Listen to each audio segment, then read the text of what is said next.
Police മാമൻ ഇപ്പൊ ജയിക്കുന്ന കണ്ടോണേ. ഓം ക്രീം ക്രൂം ശ്രും. 4 4 4.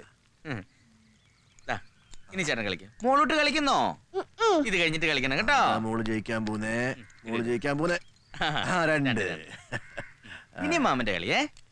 ഷേർലി കുഞ്ഞിന്റെ ഫോട്ടോയാ ഇതിവിടെ തരാൻ അവരെന്നെ ഏൽപ്പിച്ചതാ.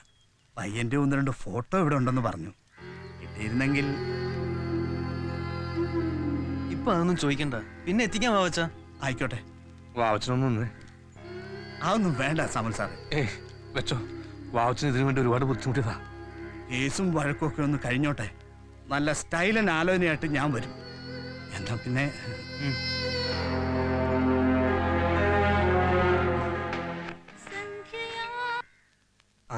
നിർത്തണ്ട. മോള് കണ്ടോ, വാവച്ചൻ വന്നത് കല്യാണം സെപ്റ്റംബർ നടത്തണമെന്ന് പറയാനാ.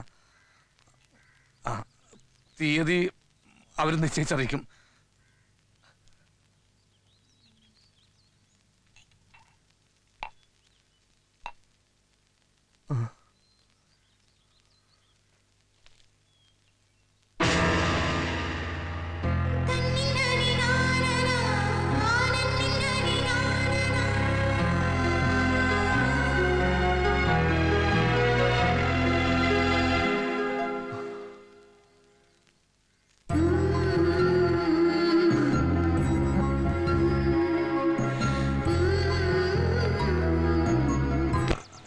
ഈ കളി മാമനാണ് ചോദിച്ചത്. ഇനി മോള് കളിക്ക്. മോള് കളിക്ക്. അങ്ങനെ നമസ്കാരം സാർ. വേണ്ട വേണ്ട, ഇതെടുത്ത് ഞാൻ കയറിക്കോളാം. മോളെ പാവക്കുട്ടി മാറിപ്പോയി. പൈലും കുപ്പിയാ. എന്റെ അമ്മച്ചി തോക്ക.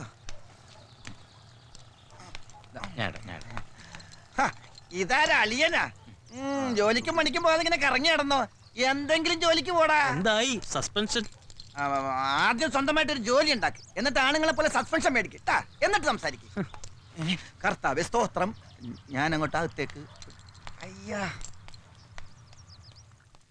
നിങ്ങൾക്ക് മനസാക്ഷി എന്ന് പറയുന്ന ഒരു സാധനം ഉണ്ടോ?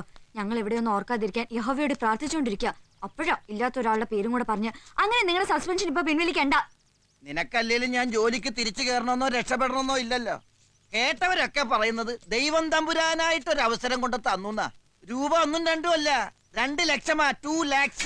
ജോണിച്ചായ, ഒരു കാര്യം ഞാൻ പറഞ്ഞേക്കാം. ഇനി ഈ കാര്യം ഇവിടെ മിണ്ടി പോരുത്. നിങ്ങളുടെ ചോരക്കുണ്ടായത് ഒരു പെങ്കുഞ്ഞ തന്നെ, അത് നിങ്ങൾ മറക്കണ്ട. അയ്യോ കർത്താവ്, ഇവിടെ എന്താ ഈ പറയണത്? ഇത് ട്രീസ്, നീ എന്താ കാര്യങ്ങൾ മനസ്സിലാക്കത്തത്? എടി, ഇപ്പൊ ഇതിൽ എന്തോ നഷ്ടമാ നമുക്ക് ഉണ്ടാകാൻ പോണത്, അല്ലെങ്കിൽ ലിസമൊക്കെ ഉണ്ടാകാൻ പോണത്. നീ അതൊക്കെ അവിടെ നിന്ന് വെച്ചേ. 36 പേരുടെ പേര് എന്തായാലും പറയണം. അതിൽ ദിയാന്റെ പേര് കൂടി പറഞ്ഞൂടെ? കർത്താവേ, കല്യാണ പെണ്ണങ്ങ് മെലിഞ്ഞു പോയല്ലോ. ഭക്ഷണം കഴിച്ച് നന്നായിട്ട് സുന്ദരി ആവണോട്ടാ. കല്യാണൊക്കെ അടുത്ത് വരിക. അയ്യോ പാവം. അത് കത്തി മാറ്റി വെക്ക്, ഞാൻ പോയിട്ട് പോരാ. ലിസബോൾ ഇവിടെ ഒറ്റയ്ക്ക് ഇരിക്കുകയാണല്ലേ. ജോണിക്കുട്ടിച്ചായൻ ലിസമോളുടെ കാര്യം ഓർത്ത് എന്നും വൈകിട്ട് കുറെ നേരം കരയും. പകല് കരയാൻ ജോണിക്കുട്ടിച്ചായന് നേരില്ലല്ലോ. മോളറിഞ്ഞില്ലേ, ഈ ജോണിച്ചായൻ സസ്പെൻഷനില്ല. മോൾക്ക് ഓർമ്മയുണ്ടോന്ന് അറിയില്ല.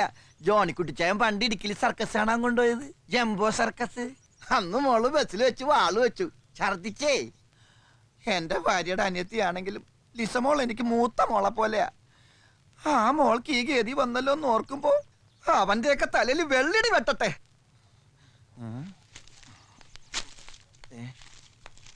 മോള് നോക്കിയ ഇതാരാണെന്ന്. നെടുങ്കണ്ടൻ സാബു, നേതാവാ.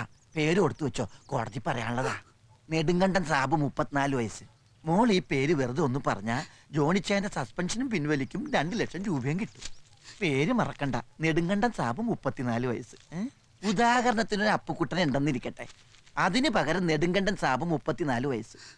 മാറ്റി പറയുന്നത് ഒരു പേര്, നമുക്ക് കിട്ടുന്നതോ ഒരു പുതിയ ജീവിതം. കേസിൽപ്പെട്ട ഒരുത്തിനെ രക്ഷിക്കാൻ ഞാൻ പറയുന്നില്ലല്ലോ, ഇല്ലാത്ത ഒരുത്തിനെ ഉൾപ്പെടുത്താനല്ലേ പറഞ്ഞുള്ളൂ. അതുകൊണ്ട് നമുക്ക് എന്താ ഛേദം? ഇന്നലെയുള്ളോർ ഇന്നിവിടില്ല, ഇനി വരികില്ല. സീനിയോറിറ്റി ഒന്നും വേണ്ട, അവസാനത്തെ പേരായിട്ട് പറഞ്ഞാ മതി. നെടുങ്കണ്ടൻ സാബ്, 34 വയസ്സ്. പറയൂലേ?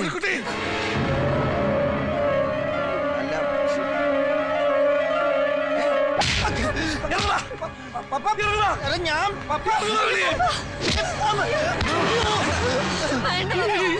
ഇനി നീ ഈ മുറ്റത്ത് കാലുത്തി പോയത് ഞാൻ എന്നെ തല്ലിയല്ലേ? സാറന്മാര് പറ ഞാൻ എന്ത് തെറ്റാണ് ചെയ്തത്? എന്തായാലും 36 പേരുടെ പേര് ആ പെണ്ണ് പറയണം.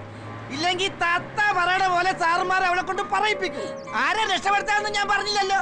പറഞ്ഞ നീ പോടാ, ഞാൻ പൊക്കോളാം. എന്റെ കൊക്കിന് ജീവനുള്ളിടത്തോളം കാലം ഞാൻ ഇവിടെ കാല് കുത്തത്തില്ല. കൊച്ചിനെടുത്തോണ്ട് ഇറങ്ങി വാടി. ഇനി ഇങ്ങനെ ഒരു പപ്പയില്ല, ഒരു ബന്ധമില്ല. ഇറങ്ങി വാടി. ഞാൻ വരുന്നില്ല, നിങ്ങൾ പൊയ്ക്കോ. വരുന്നില്ലെന്ന അനിയത്തി പെണ്ണിനെ പോലെ നീ നാട് ഇറങ്ങാൻ പോവുക. വലിച്ചു കീറിഞ്ഞാൻ. ജോണിക്കുട്ടിനോട് പോനാ പറഞ്ഞേ. അതേടാ, ഞാൻ പോകാം. എന്നാലല്ലേ നിന്റെ ഡിങ്കോലാപ്പി ഇവിടെ നടക്കത്തുള്ളൂ. ഏതൊരിപ്പിടിയാണ് നീ ചാപ്പ കുത്തിയിരിക്കുന്നത്? രണ്ടാമത്തേനെ അല്ലെങ്കിൽ ഇളയതിനെ അല്ലെങ്കിൽ എന്റെ കെട്ടിയോളെ?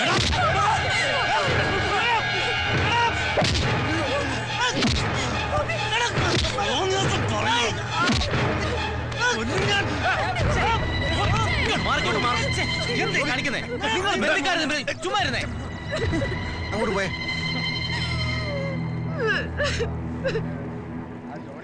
വേണ്ട വേണ്ടെന്ന് വെച്ചാ സമ്മതിക്കല.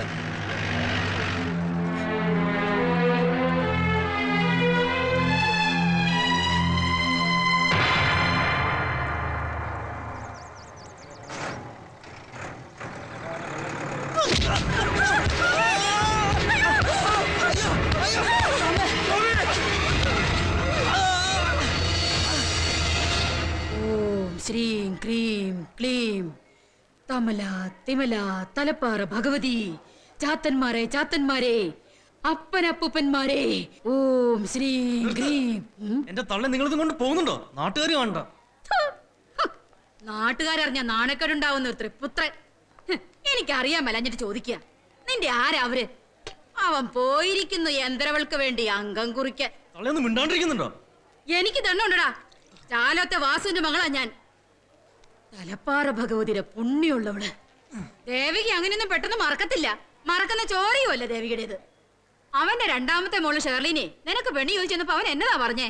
നമ്മൾ ഹിന്ദുക്കൾക്ക് മുറപ്പെണ്ണെന്ന് പറയുന്നത് അവർ ക്രിസ്ത്യാനികൾക്ക് പെങ്ങടെ സ്ഥാനമാണെന്ന്. ഓ, പിന്നെ എന്നാത്തിനാടാ അവള് നിന്റെ പിന്നാലെ പ്രേമിച്ചോണ്ട് നടന്നത്? എന്റെ പൊന്നമ്മേ, ഒന്നും മിണ്ടാതിരി. എടി കൊച്ച, ഇത് കേട്ട് നീ വിഷമിക്കൊന്നും വേണ്ട കേട്ടോ. പ്രേമാവക്ക് ഇങ്ങോട്ടായിരുന്നു. നിങ്ങളുടെ കല്യാണത്തലേന്ന് ആ പെങ്കൊച്ച് നമ്മുടെ വീട്ടിൽ വന്ന് കരഞ്ഞ കരച്ചില് ഇപ്പോഴും എന്റെ കൺമുമ്പിലുണ്ട്. മോളെ, മോളിത് കേട്ട് വിഷമിക്കൊന്നും വേണ്ട കേട്ടോ. ഓ, എനിക്ക് വിഷമൊന്നുമില്ലമ്മേ, ഞാൻ ഇത് എപ്പോഴും കേൾക്കുന്നതല്ലേ. അന്ന് ഞാൻ ഈ മരങ്ങോടിനോട് പറഞ്ഞതാ രായ്ക്ക് രാമാനും ചെന്ന് പിടിച്ചിറക്കിക്കൊണ്ടുവരാൻ. തള്ള എന്റെ കുടുംബം കലക്കി അടങ്ങൂലേ? കയ്യും കാലും ഒടിഞ്ഞു നന്നായി. ഇനി 5-6 മാസത്തേക്ക് കുണവതിയാരം കൊണ്ട് അങ്ങോട്ട് കയറത്തില്ലല്ലോ. നിന്നെ കൊക്കയിലേക്ക് തള്ളിയിട്ടവനെ നേരത്തോട് നേരെ അടുക്കും മുമ്പ് ഞാൻ കാണിച്ചു കൊടുക്കാം. മോളെ, നമ്മുടെ പൂവൻ കോഴിയെ നാളെ അഴിച്ചുവിടണ്ട. കോഴിക്കകത്ത് ദേവിക്കൊരു പ്രയോഗമുണ്ട്, കാണിച്ചു കൊടുക്കാം. അമ്മേ ദേവി മഹാമായേ.